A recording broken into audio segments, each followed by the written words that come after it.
देश के हर मुद्दे पर खामोश रहने वाले प्रधानमंत्री मनमोहन सिंह का नारी के अपमान पर मौन टूट गया। प्रधानमंत्री 3 बेटियों के पिता भी हैं, लिहाजा इस वेदना को उन्होंने गंभीरता से महसूस किया। 3 बेटियां गृह मंत्री सुशील कुमार शिंदे की भी हैं, लेकिन उन्होंने इंसाफ मांग रहे प्रदर्शनकारियों की तुलना माओवादियों से कर डाली और खुद की मानसिकता को जाहिर कर दिया। तो बीजेपी भी इस मामले पर सियासत करने में पीछे नहीं है। यही वजह है आधी आबादी का सवाल सियासत की शतरंज पर शह और मात का खेल बन गया है। ऐसे में सबसे बड़ी आशंका यही है, सुरक्षा, इंसाफ और बदलाव की बात राजनीति के गलियारों में थक हार कर दब न जाए।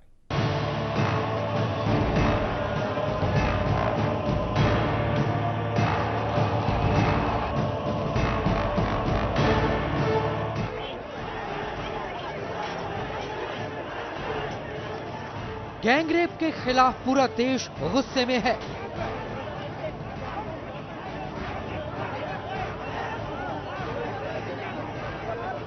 आवाम का आक्रोश इंसाफ की मांग कर रहा है। ऐसे में प्रधानमंत्री मनमोहन सिंह को मौन तोड़ना पड़ा। प्रधानमंत्री भावुक भी हुए और गैंगरेप की टीस को शब्दों में उकेड़ दिया। राष्ट्र के संबोधन में उन्होंने आवाम के गुस्से को जायज बताया और लोगों से हिंसा नहीं करने की अपील कर डाली।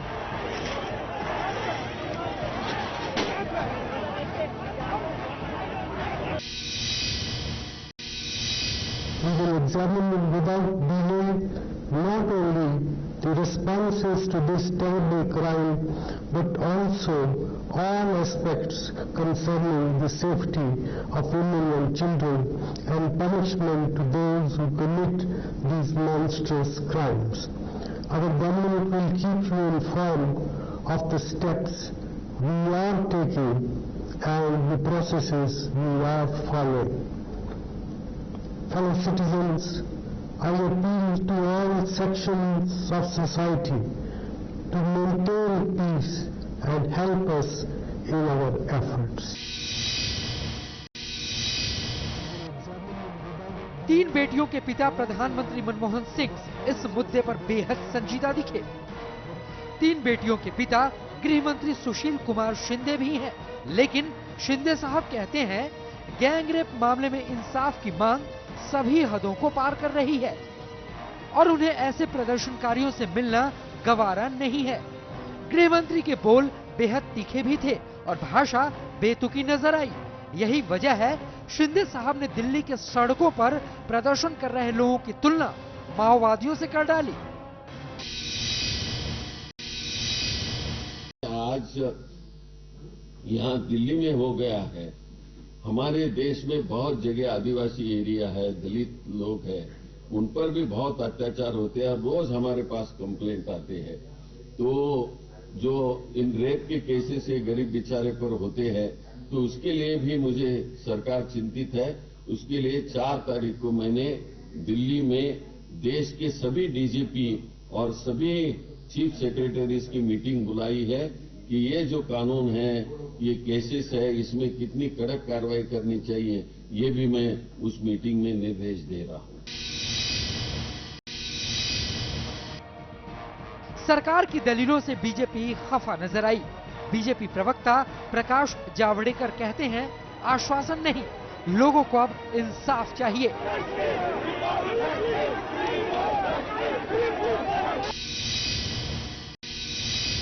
सरकार है कि जो ये देख नहीं सकती, सुन नहीं सकती और कर नहीं सकती। हमने उनको रास्ता भी दिखाया, लेकिन वो चलने को तैयार नहीं है और इसलिए मुझे लगता है कि ये इस आज के प्रधानमंत्री के बयान से कोई ज्यादा देश आश्वस्त नहीं हो सकता और इसलिए आज भारतीय जनता पार्टी की कोर ग्रुप की मीटिंग होगी, उसमें आगे का फैसला होगा। बीजेपी ने प्रधानमंत्री के संबोधन को भी आड़े हाथों लिया, जिस पर कांग्रेस की सफाई सुनने लायक है। कांग्रेस प्रवक्ता राशिद अलवी कहते हैं किसी गंभीर मुद्दे पर प्रधानमंत्री ने पहली बार जबान खोली है और उस पर भी विपक्ष सवाल उठा रहा है। पहली बार है कि किसी एक मुद्दे पर प्रधानमंत्री ने देश के नाम संदेश दिया। भारतीय जनता पार्टी को इस मुद्दे पर राजनीति नहीं करनी चाहिए। हमारे दिल भूखे हुए हैं। हमें तकलीफ है, जितनी तकलीफ उन लोगों को है जो सड़कों पर एहतजाज कर रहे हैं, उससे कम तकलीफ सरकार के लोगों को या कांग्रेस पार्टी के लोगों को नहीं। लेकिन कानून अगर जरूरत है तो सख्त बनेगा, जो जिम्मेदार हैं उन्हें सजा मिलेगी।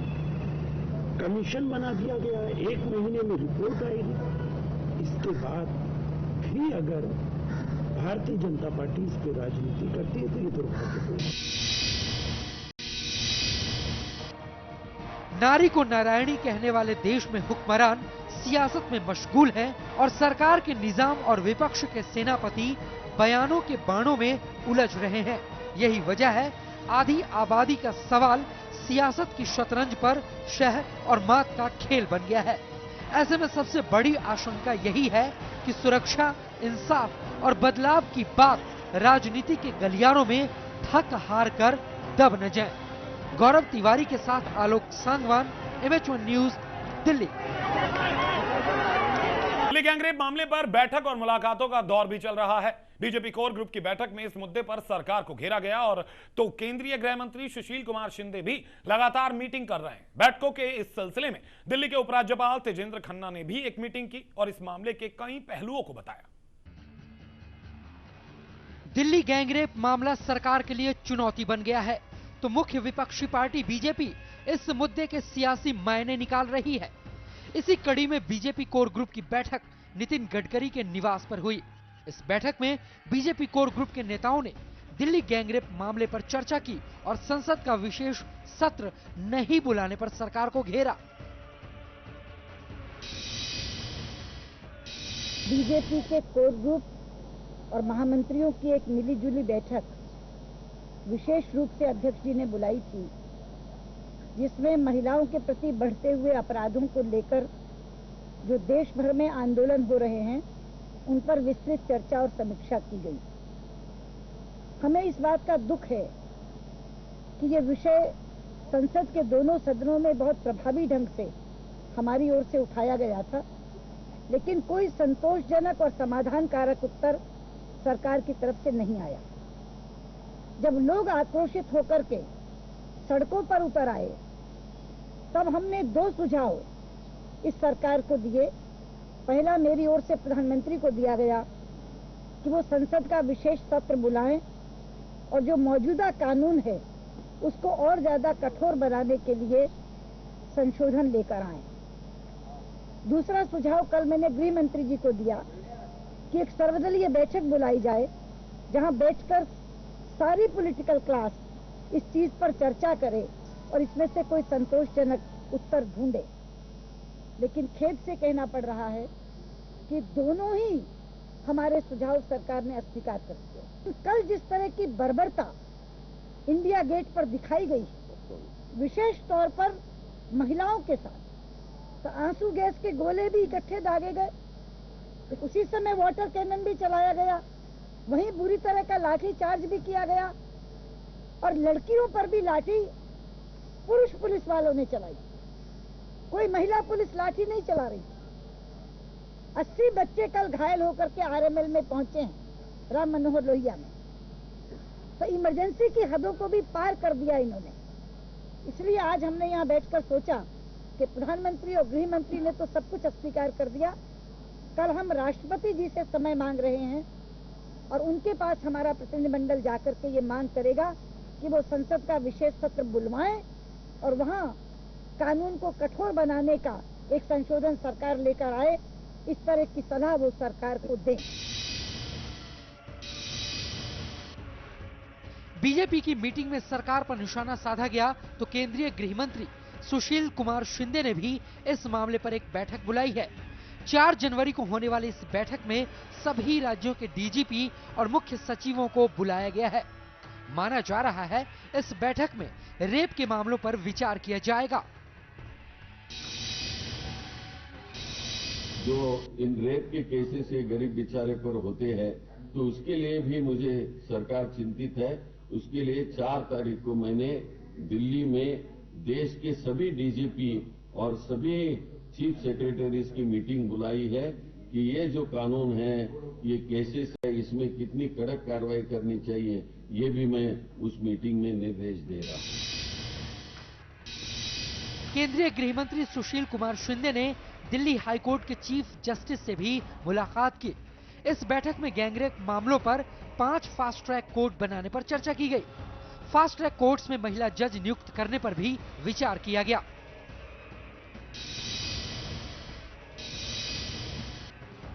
इस बैठक में एक बड़ा फैसला भी हुआ। दिल्ली गैंगरेप मामले की चार्जशीट दाखिल होने के बाद इस मामले की अगले महीने से रोज सुनवाई होगी। बैठकों और मुलाकातों के इस दौर में दिल्ली के उपराज्यपाल तेजेंद्र खन्ना ने भी एक मीटिंग बुलाई। इस मीटिंग में महिला संगठन, एनजीओ और सिविल डिफेंस के सदस्य शामिल थे। दिल्ली के उपराज्यपाल तेजेंद्र खन्ना ने दिल्ली गैंगरेप मामले को बेहद गंभीर बताया और लोगों के गुस्से को जायज करार दिया। पहला ये हमने निर्णय लिया कि क्योंकि ट्रैफिक पुलिस और पीसीआर वैन जो उस इलाके में इनकी जिम्मेदारी थी और प्राइमा फेसी ऐसा प्रतीत हुआ कि उन्होंने अपनी जिम्मेदारी को पूरी तरह से नहीं निभाया, क्योंकि आपको पता है ये कैंपेन चल रहा था कि जितनी भी गाड़ियां हैं किसी तरह की उसमें ब्लैक फिल्म या ऐसी डार्क फिल्म नहीं होनी चाहिए, और इस बस में डार्क फिल्म थी। शायद वो साउथ दिल्ली के इलाके में चलती भी रही, क्यों चल रही थी उस इलाके में, कैसे उसको इसकी अनुमति दी गई या अनदेखी की गई, तो इसलिए ये हमने फैसला किया कि, और इसी तरह से जो पीसीआर वैन्स वहाँ पे अपने घूमते रहते हैं वो भी क्यों नहीं ज़्यादा सचेत थे, और किसी तरह से उनके नोटिस में ये बात आती कि ये ऐसी गाड़ी भगा के ले जा रहा है, और वो भी जिसके अंदर फिल्म लगी हुई हो। तो हमने ये फैसला किया है कि 2 ऑफिसर जो इसमें डायरेक्टली इन्वॉल्व थे, एसीपी के लेवल के एसीपी ट्रैफिक हैं मोहन सिंह डाबस, और ACP assistant commissioner police PCR van Yadram, इन दोनों को इमीडिएट इफेक्ट से सस्पेंशन के मैंने ऑर्डर्स किए हैं। और इनके जो 2 सुपरवाइजरी ऑफिसर हैं, डीसीपी ट्रैफिक प्रेमनाथ और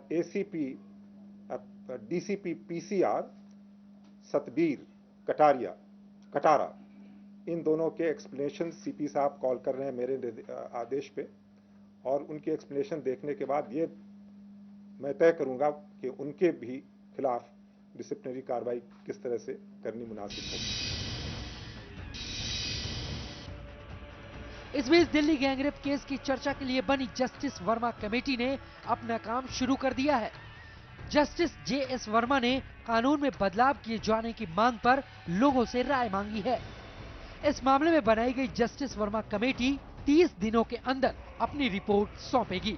गौरव तिवारी के साथ आलोक सांगवान, MH1 न्यूज, दिल्ली।